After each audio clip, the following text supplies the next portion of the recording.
Welcome back to our show wrap-up from the live expo floor here at InfoSec World 2025.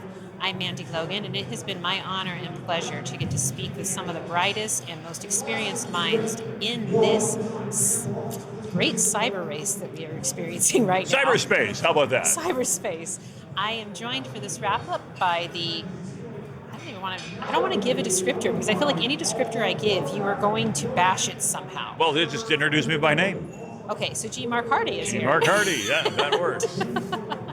So, G. Mark Hardy, welcome, and thank you for joining me for this wrap-up. Well, thank you, Mandy. I'm glad to be here. I specifically wanted to speak with you because you have been around the industry for more than 5 years, and you have actually been involved with InfoSec World in decades past.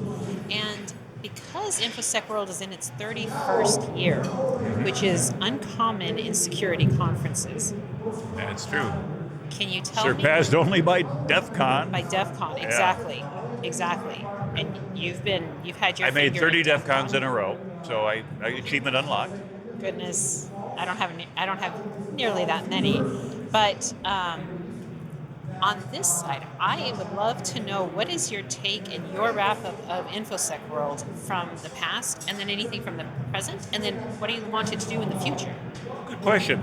I think my first InfoSec World was 1997. Okay. It might have been plus or minus a year. If I said more plus or minus 3 years, I'd be lying because you didn't exist before 95. But it was when I went to the event and was like, wow, this is pretty cool. And there are smart people and there are great talks and there was good networking. And what was the size? Like what kind I could not tell you this many years later. That's fair. But it was reasonable. Let me tell you this way. A couple years later, when I gave a talk, it was when PKI was all the rage. I think it was in 2000. And so my talk was PK, I don't think so.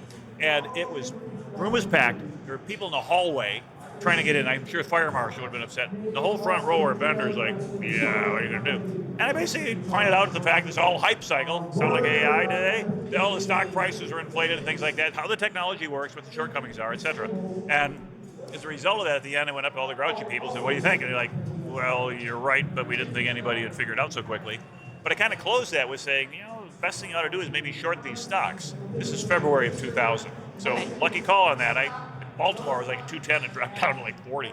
I made money on the stocks going the wrong way. But more importantly, they said it was the highest rated talk at the show when I come back into the keynote. It's like, cool, I get to keynote InfoSec World. And back then it was run by the MIS Training Institute, so a different management team.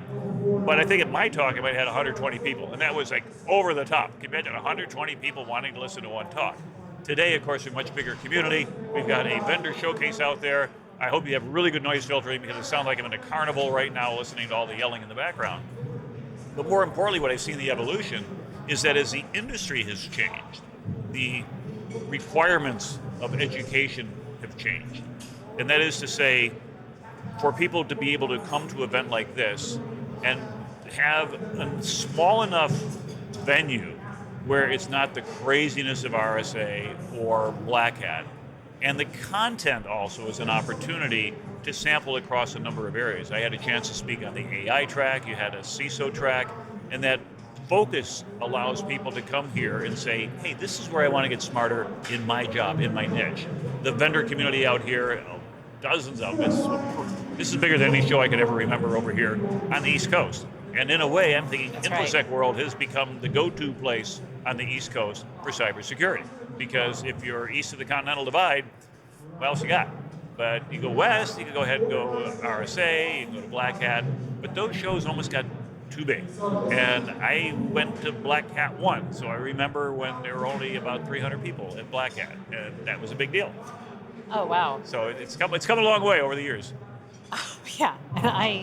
Black Hat itself it's intriguing. It's near and dear to my heart, but it is such a different experience. And coming from the community-based, hacker-based, DEF CON side, going to the polished, fancied-up conferences that have so much to offer, but it can be so overwhelming as well. I tend to go toward the smaller conferences like this, where I feel that every one of those large conferences, the community is strong. There are always places to find that group that you just get it. And I am making great contacts here. I find people I meet on day one, I bump them in the hallway on day three, hey, G-Mark, or hello, and how are you doing? You recognize the faces. It's a manageable size. Exactly. It's one of those events where you go like, whoa, I actually feel like I belong here. And I think that's a really nice vibe that you often cannot get in something that's huge. Fair. I feel like there's the professional undercurrent is visible here, yet it's not an RSA. It's not the same as the overwhelm of... Yeah, and we're not bashing those entities. They were very successful, but they were amazing. successful financially. And I've spoken at RSA, and I remember saying, like, I'm on one of 12 different tracks. Right. And then you look like, where are all the people? There's zillions of people here. And we say we go to RSA for the parties because that's where you make all the contacts. But here, I'm making the contacts at the event. At the event, right. And being able to have the LobbyCon aspect going on here, meaning that in our hallways, in the little side areas where we're eating, there are consistent opportunities to really get to know the people around you. I did so even in a keynote yesterday, got to speak to the people on either side of me before it started, and you still have that deep connected sense of community and focus. And it's amazing to me that they do it without nearly as many hacker stickers or without electronic badges in the games and stuff we play. Oh, you need a hacker sticker. Come on, you get to be one of the few people who gets an official CISO Tradecraft sticker. There you go. Congratulations. You're a proud recipient. I am, and I'll give you one of my personal hacker brand stickers. Awesome. You see, the community's still here, It is. but it's not in your face. It's an opportunity, as you say, to seek your own level. And because of the range of people you have, I have people approaching me saying, hey, for mentoring opportunities. Because I've advertised in the profile. The thing I love about your app is that, what do you want to offer? Like, I'll offer mentoring. And people are like, oh, wow, look, there's G-Mark. He'll help me out perhaps. So that I have not seen anywhere else in terms of the app. So keep that part. There's some parts of the app that aren't so good, but you're right, your developers can do the UI UX stuff later, and I'll be happy to give you feedback offline. That is very good to know, and I personally agree. I really like the feature of being able to say, here's what I do, here's what I'm interested in. Yes, I want to network. Yes, I want to sell. Yes, I want to do this. Yeah. And then just go, oh, cool, here you are. Let me confirm that that's your face. Yeah. So it is a wonderful option. Now, you mentioned you did participate in the AI Summit, and how was that experience for you? And do you feel like with the great cyber race and the fact that AI is accelerating both the defense and offense side, that is something that should continue as a core part of ISW and other conferences? Or what are your take? Well, AI is the new buzzword. I mean, 25 years ago it was PKI, and that was all. And I tried to debunk that with the PK. I don't think so, saying, hey, it's still around. And don't get me wrong, and PKI is an integral part of what we do. But the inflated hype cycle that came out there, like right at the peak of the roller coaster before it click, click, click, click started down. AI is not quite at the peak yet. We still got a ways to go. But if you use Gartner's terminology, we're really approaching that hype cycle, that overhype part, heading very rapidly to the trough of disillusionment. But what's going to come out of that? We look at the dot-com crash that took place, and all of the pets.com. Oh, look at this talking hand puppet. How could possibly go wrong with the business model? I remember companies like, we don't have any customers, and we don't have any product, but we'll make our money on volume, so go ahead and fund us, and people were writing checks for them. I think we're going to see with the AI is a similar sort of a shakeout, except companies like Amazon and Google had something real to offer, and they succeeded wildly because they executed on their business plan and they delivered value to their customers. And so what we're going to see then with all the AI opportunities, and most of the vendors out there, you have to have AI somewhere in your advertising or you're like missing the boat. And yet when you ask them, like, well, how do you use AI in your product? Like, well, we use ChatGPT to develop our marketing material. Okay, honest, appreciate that. Very, very good. But more importantly, as you mentioned, it's changing the landscape. On the offensive side, it's democratizing the tool set that people like you and I would spend years and years getting really smart to learn how to do really good skills, and now somebody can just go ahead and write a prompt and say, give me something that's going to go ahead and give me a 0-day, blah, blah, blah, and they get it. And so a lot of these people are going to be outside of law enforcement jurisdiction for their target victims, and so as a result, it's really changing the threat landscape out there. On the defense side, what it means then is that we have to be able to respond faster. We have to respond not in human time, not in internet time, but in AI time. And that means being able to automate your defenses to the point where it's not going to go ahead and say, let's do 2 battle bots and see who wins. And it's not a matter of sitting back and letting the computers fight the war and see if humanity survives, but it's determining what your strategy is, what is your response, and putting all of that into code that can be executed by AI, not as a rogue agent, but as a defensive agent, so that when these attacks happen in milliseconds, your defense happens in milliseconds. Right. And as a result, the best we can hope for is to fight to a draw at that level to allow us then the time to go ahead and perhaps re-architect our security defenses, absorb the threat intel to tell us where the next potential attack is coming, and then of course turn to the vendor base to be able to say, who here has come with some really cool, innovative stuff? Can you break out of the noise so that we could reach that to the target customer base who can say, wow, I implemented this and it stopped all these bad things.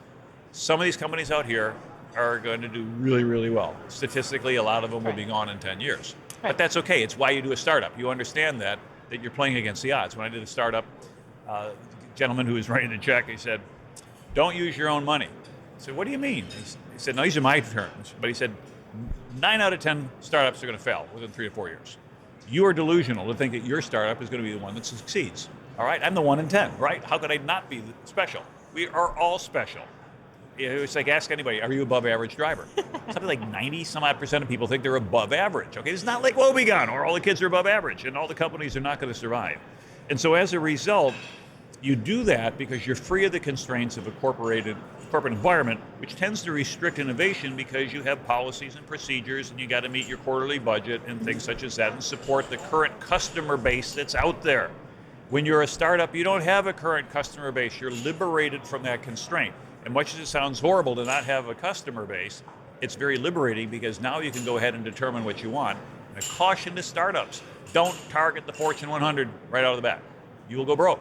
Why? I don't care how brilliant your product is, how great the problem it solves. It's going to take you 1 year to get through procurement, to get through legal, to get through all the processing, to get into the budgeting, and by the time you get there, you'll starve to death. So focus somewhere else, and then don't price yourself so ridiculously that SMBs can't become your customers. So that's my little philosophy for the day. That's fantastic. Now, considering that InfoSec World 2025 is coming to a wrap later today, although there are post-conference offerings, there are trainings and information that will continue for those who are astute and hardy enough and able to make arrangements to be here for that. I want to go back to one thing you said about time, especially with needing to work in AI time. This is a point I made at the AI Summit, was that I think when you're looking at a very large and broad picture of AI, you're discussing LLMs and AI at this point accessing what is basically a sort of quantum consciousness and using digital infrastructure to interlace that with wetware, with human evolution at this point, and that eventually identity and access management is not just going to be identity and access management, but also where in time is this. Interesting. I mean, if you look at some of the writings of Roger Penrose, we are quantum consciousness as humans. Get down to that level. We're just not quite sure how to do the interface yet, other than what we've got right now. So we're still on version 1.0. But yeah, I mean, it brings up questions, as you said, identity management. And typically it's been humans or it's been devices. But now, do we give identity to data? Do we give identity to algorithms? But aren't we? I mean, considering that the Cybersecurity Trends report from ISW showed that only 44% of digital identities are being managed at all. That's more than half of digital employees are not being tracked or managed. And 86.4% of statistics are made up. But point well taken, though. I can tell you that I am 100% done with this interview then. We'll be that way. Yeah, this makes it to the blooper reel. If you're still watching, because this is a trailer, it means you left your computer on and you went out to get dinner or went out to get drinks and you came back like, what's this computer still running? If you're still listening, I should say go ahead. Email me at gmark@csotradecraft.com and I'll send you something. I don't know if that's a threat. That's an Easter egg. It's an Easter egg. Maybe we can find it. Okay. Hey, wait, I got an Easter egg in the email. What's this? All right, thank you for tuning in to CyberRisk TV's live coverage of InfoSec World 2025. Please don't forget to visit securityweekly.com/ISW to find all of our published interviews and all of CRA's coverage of this year's event. I'm Mandy Logan. Thank you, G. Mark, for being and come here. back next year. It's going to be Please awesome. do.